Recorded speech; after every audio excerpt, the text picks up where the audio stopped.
समृद्ध महाराष्ट्राच्या या भागात आपल्या सगळ्यांचं स्वागत। या आठवड्यातले काही महत्त्वाचे निर्णय आणि घडामोडी आता आपण बघूयात।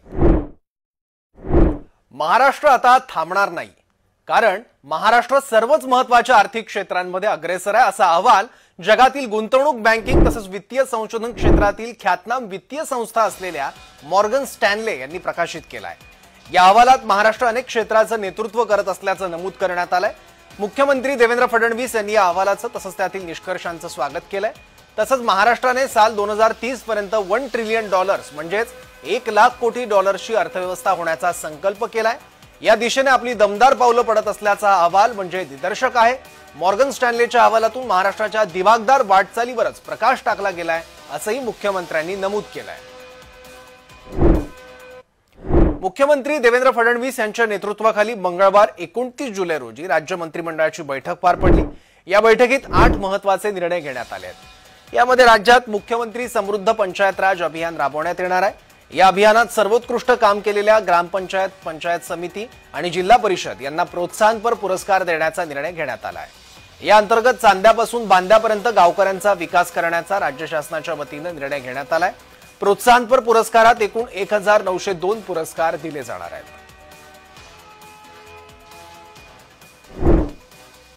संसर्गजन्य म्हणून ओळखल्या जाणाऱ्या क्षय रुग्णांवर वेळीच निदान आणि वेळीच उपचार झाला तर यातून संसर्गाचा धोका उरत नाही। नागपूर महानगरात उपचाराअभावी कोणताही क्षयरोग रुग्ण राहू नये या दृष्टीने इंदिरा गांधी शासकीय वैद्यकीय महाविद्यालय नागपूर यांच्या वतीने फिरतं क्षयरोग निदान आणि तपासणी केंद्राच्या वाहनाला मुख्यमंत्री देवेंद्र फडणवीस यांच्या हस्ते हिरवा झेंडा दाखवून रवाना करण्यात आलं। नागपूर महानगरातील सुमारे 1 लाख उच्च जोखमीच्या व्यक्तींची या मोहिमेद्वारे तपासणी केली जाणार आहे। पुणे आणि परिसरातील वाहतूक कोंडी सोडवण्यासाठी या भागातून जाणाऱ्या राष्ट्रीय महामार्ग क्रमांक 60 अर्थात नाशिक फाटा ते खेड, राष्ट्रीय महामार्ग क्रमांक 65 हडपसर ते यवत तसंच राष्ट्रीय महामार्ग क्रमांक 548D तळेगाव चाकण ते शिक्रापूर या तिन्ही प्रमुख राष्ट्रीय महामार्गाचं तातडीने रुंदीकरण करावं अशी मागणी उपमुख्यमंत्री अजित पवार यांनी पत्राद्वारे केंद्रीय रस्ते परिवहन मंत्री नितीन गडकरी यांच्याकडे केली आहे। कारण या तिन्ही मार्गावर शिक्षण संस्था, औद्योगिक पट्टा, वसाहती, रुग्णालय, पेट्रोलियम आणि वाहन उद्योग तसंच व्यापारी हब असल्यामुळे वाहतुकीचा ताण प्रचंड प्रमाणात वाढलाय। रस्त्यावर सतत वाहतूक कोंडीचा सामना करावा लागत असून वाहन चालकांच्या सुरक्षेवरही प्रश्न निर्माण झाले आहेत। 29 जुलै हा जागतिक व्याघ्र दिन म्हणून साजरा केला जातो। व्याघ्र दिनानिमित्त महाराष्ट्र वन विभाग आणि एशियाटिक बिग कॅट सोसायटीच्या वतीने एका कार्यक्रमाचं आयोजन करण्यात आलं होतं। राज्यात वन विभागाच्या प्रयत्नांमुळे वाघांची संख्या वाढली आहे। राज्य सरकार केवळ व्याघ्र संवर्धन करत नाही तर वन पर्यटनाच्या माध्यमातून अर्थव्यवस्थेत देखील मोठा हातभार लावला जातोय। पुढील काळात व्याघ्र संवर्धनात नागरिकांचा व्यापक सहभाग वाढवण्यासाठी नवीन धोरण आखण्यात येईल असं प्रतिपादन मुख्यमंत्री देवेंद्र फडणवीस यांनी या कार्यक्रमातून केलं। तसंच महाराष्ट्र वन विभागाच्या वन्यजीव शाखेच्या वतीने निर्मित वाईल्ड ताडोबा या माहितीपट ट्रेलरचं अनावरण देखील मुख्यमंत्र्यांच्या हस्ते करण्यात आलं। नागपूर जिल्हा परिषदेअंतर्गत बालवाडीत शिकणाऱ्यांना AI तंत्रज्ञानाच्या माध्यमातून कल्पनाशक्तीला चालना मिळावी, अंगणवाड्यांमध्ये शिकणाऱ्या मुलांनाही याचा फायदा व्हावा यासाठी मिशन बालभरारी उपक्रमाचा नुकताच मुख्यमंत्री देवेंद्र फडणवीस यांच्या हस्ते शुभारंभ करण्यात आला।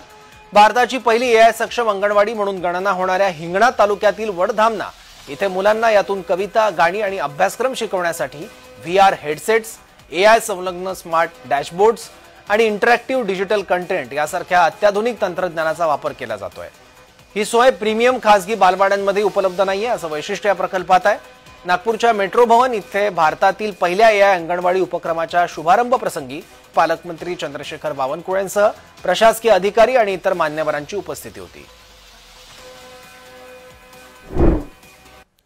दिल्लीतील 98व्या अखिल भारतीय साहित्य संमेलनाच्या समारोप कार्यक्रमात महाराष्ट्र शासनामार्फत दिल्लीमध्ये बहुउद्देशीय सांस्कृतिक भवन उभारण्यात येणार असल्याची घोषणा करण्यात आली होती।